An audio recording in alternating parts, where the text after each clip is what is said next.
Assalamualaikum warahmatullahi wabarakatuh. Perkenalkan, nama saya Syarifatul Ummah Firdausi dengan NIM 220210102105. Di sini saya akan memaparkan tugas PTIK dengan dosen pengampu Bapak Alex Harijanto. Berikut materinya.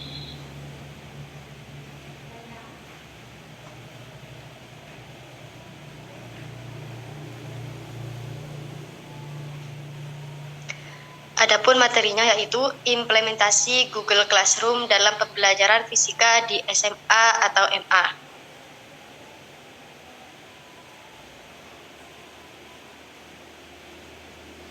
Next.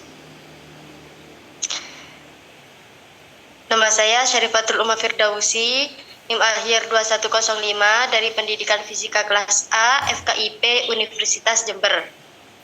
Next. Adapun submaterinya yaitu yang pertama pengertian dan manfaat, yang kedua tujuan, yang tiga kendala, dan yang keempat dampak positif dan negatif. Yang pertama yaitu pengertian dan manfaat.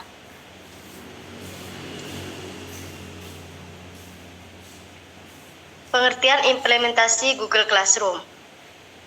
Google Classroom merupakan metode yang sangat tepat dan dapat digunakan dalam pembelajaran online yang melibatkan pendidik dan peserta didik secara aktif dalam proses pembelajaran. Metode ini juga dapat mempermudah proses suatu pembelajaran dimanapun peserta didik berada dan tidak terbatas pada ruang kelas dan buku yang tersedia, dan juga tidak harus belajar secara tatap muka atau secara langsung dengan pengajar.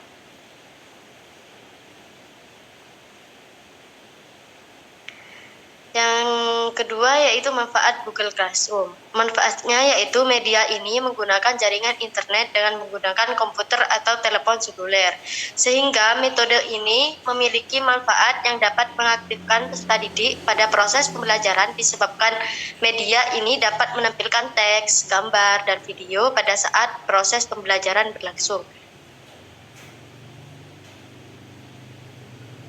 Kemudian tujuan Google Classroom.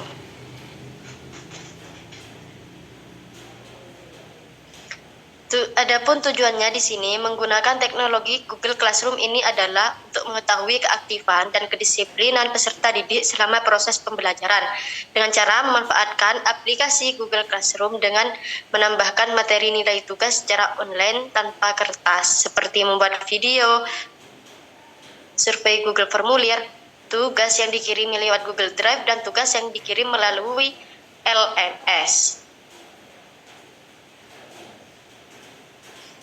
Yang ketiga yaitu kendala-kendalanya. Kendala dalam penggunaan Google Classroom. Yang pertama, keterbatasan jaringan. Hal ini dikarenakan tidak semua instansi sekolah punya jaringan yang bagus, sehingga penggunaan Google Classroom ini akan sangat minimum di sekolah tersebut. Yang kedua, fasilitas yang dimiliki oleh setiap siswa. Tidak semua sekolah juga dapat memberikan fasilitas memadai bagi seluruh siswanya. Dan pada daerah terpencil misalnya, biasanya sangat minimum penggunaan Android dan juga internetnya.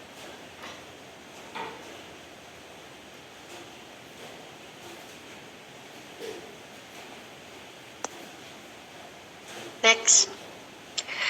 Yang terakhir yaitu dampak positif dan negatif dalam penggunaan Google Classroom.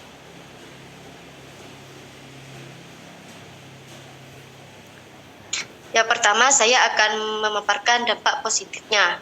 Dampak positif dari penggunaan Google Classroom dalam pembelajaran fisika yaitu dapat mendukung meningkatnya motivasi belajar kelas, karena dengan adanya Google Classroom, pengajar dipermudah dalam distribusi tugas, bahan ajar, dan menilai tugas siswa, serta siswa-siswa pun lebih mudah dalam mengakses mengerjakan tugas yang diberikan, apalagi pada pembelajaran fisika yang sulit mereka pahami.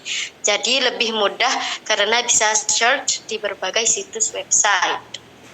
Yang selanjutnya dampak negatif.